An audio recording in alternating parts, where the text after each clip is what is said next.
Complementary relation, complementary relation, ठीक है ना। कंप्लीमेंट्री रिलेशन, कंप्लीमेंट्री रिलेशन क्या होता है हमारे पास? कंप्लीमेंट्री रिलेशन हमारे पास होता है कि आर कंप्लीमेंट, इसको कंप्लीमेंट पढ़ा जाता है, ठीक है ना, बार होता है आर के ऊपर, is equal to a cross b minus r, यानी कि ए बी का आपने क्या लेना है? कार्टेशियन प्रोडक्ट लेना है और उस रिलेशन से क्या करना है?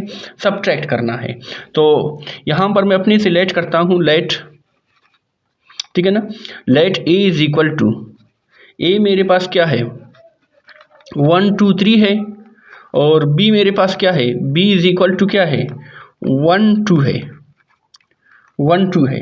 तो अभी क्या करेंगे? इसका आर फर्ज कर लो, इसका रिलेशन क्या बन रहा है? इसके रिलेशन में आ रहा है 1 1, ठीक है ना, 1 1 आ रहे। पूरे में कार्टेशियन प्रोडक्ट नहीं लूँगा, मैं अपने से कुछ ले लेता हूँ, ठीक है ना।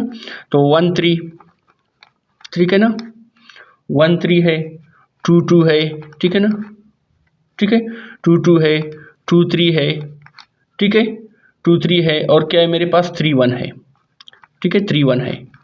ये मेरे पास ये रिलेशन बन गया। अभी मुझे क्या करना है? इसका ए बी मालूम करना है, ठीक है ना, कार्टेशियन प्रोडक्ट मालूम करना है ए और बी का। ए और बी का कार्टेशियन प्रोडक्ट मालूम करने के लिए हम क्या करते हैं? इसका इसके साथ ले लो 1 1, कार्टेशियन प्रोडक्ट मैंने समझाया था 1 1, फिर क्या आ जाएगा? 1 2, फिर क्या आ जाएगा? 2 1, क्या आ जाएगा मेरे पास? 2 1, ठीक है, क्या आ गया? 2 1 आ गया ना, 2 1, फिर क्या आता है? अच्छा 2 2, फिर क्या आता है हमारे पास? 3 1, फिर क्या आता है मेरे पास? 3 2, ठीक है ना। अभी हम देखेंगे, ठीक है, अभी हम देखेंगे, ठीक है, क्या देखेंगे? हम ये देखेंगे कि इसका क्या बन रहा है, रिलेशन का कंप्लीमेंट देखेंगे, ठीक है ना, इसका कंप्लीमेंट देखेंगे। तो इसके कंप्लीमेंट में हम देखेंगे जो एलिमेंट मतलब रिलेशन आर में है, ठीक है ना, मतलब ये होता है कि ए बी माइनस आर, जो रिलेशन आर में है वो मतलब ए क्रॉस बी में है, उनको माइनस करो, उनको नहीं लिखो, ठीक है ना।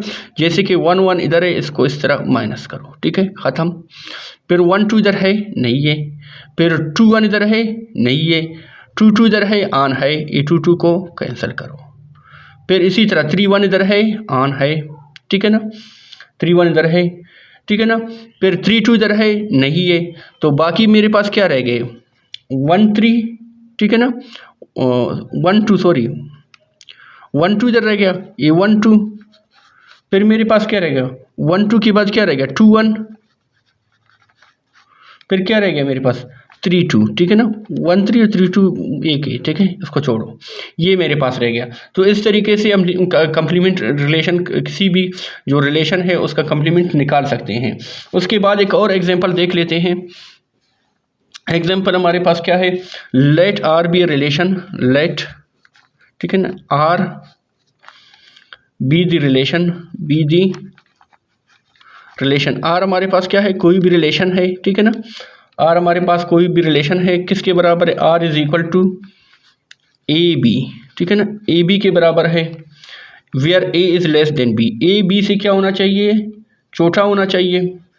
On the set of integers, on the set of integers, integers, ठीक है ना। फाइंड, हमने क्या फाइंड करना है? फाइंड, पहला जो पार्ट है आर कंप्लीमेंट मालूम करना है, आर कंप्लीमेंट मालूम करना है। दूसरा क्या है? बी हमारे पास क्या है? बी में हमने क्या करना है? आर का इन्वर्स मालूम करना है। इसी आर का क्या मालूम करना है? इन्वर्स। तो इंटीजर्स को, सेट ऑफ इंटीजर्स को हम किससे डिनोट करते हैं? जेड से। उसमें प्लस माइनस वाले होते हैं, ठीक है ना, नंबर्स होते हैं प्लस माइनस वाले। तो जेड इंटू जेड, यानी कि क्या करना है हमने? जेड में कोई भी हमारे पास क्या है? इंटीजर्स का सेट है, उसका कार्टेशियन प्रोडक्ट उसी के साथ लेंगे, ठीक है ना। और उसमें क्या होनी चाहिए? वो सवाल में कह रहा है कि ए बी से छोटा होना चाहिए, ए बी से क्या होना चाहिए? छोटा होना चाहिए, ठीक है ना। अगर ए बी से छोटा है तो वो नहीं है, क्या होना चाहिए? ए बी से बड़ा हो, ठीक है ना, ए बी से बड़ा भी हो सकता है, ठीक है ना, ए बी के क्या हो सकता है? इक्वल हो सकता है। यानी कि 3 पॉसिबिलिटीज आ रही है इंटीजर्स में, ठीक है ना। मिसाल के तौर पर मैं इस तरह करता हूँ, 1 1 1 2 लिखता हूँ, ठीक है ना, और 2 2 लिखता हूँ। देखो सेट ऑफ इंटीजर्स में ये आते हैं ना सारे, तो 1 1 भी हो सकता है, मतलब इक्वल आ गया। 1 2 भी हो सकते हैं, वो यानी कि पहला वाला छोटा हो सकता है, दूसरा वाला बड़ा है। देखो 1 छोटा है 2 बड़ा है, दोनों इक्वल भी हो सकते हैं। 2 2 भी हो सकता है और 3 2 भी हो सकता है, ठीक है ना। 3 बड़ा है, ये छोटा है, तो ये वाला बन गया, ठीक है ना।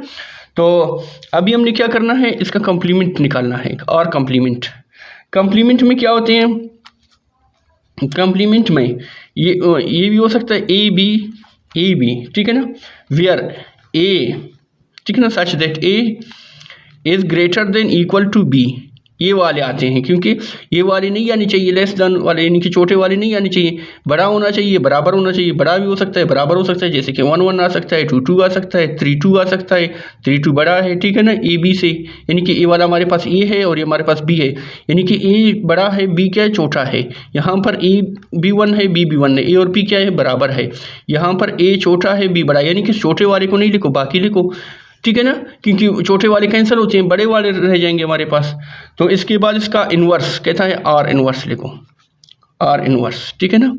आर इन्वर्स इसमें क्या लिखो, तो ए बी सच दैट।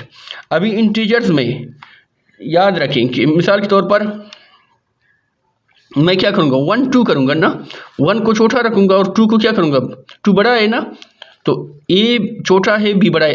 अगर इसका इन्वर्स लेंगे, इन्वर्स का मैंने बताया था कि दूसरे वाले एलिमेंट को पहले में लिखो, पहले वाले को दूसरे में लिखो, इसको इसकी जगह पर लिखो, इसको इसकी जगह। अभी देखो ये बड़ा हो गया, ए बड़ा हो गया और बी क्या हो गया, छोटा हो गया। तो इसका क्या होता है कि ए बड़ा होता है, छोटा होता है, और बी क्या होता है, बड़ा होता है। तो ये इसका इन्वर्स हो गया। तो इस तरीके से हम इसका इन्वर्स फाइंड आउट करते हैं।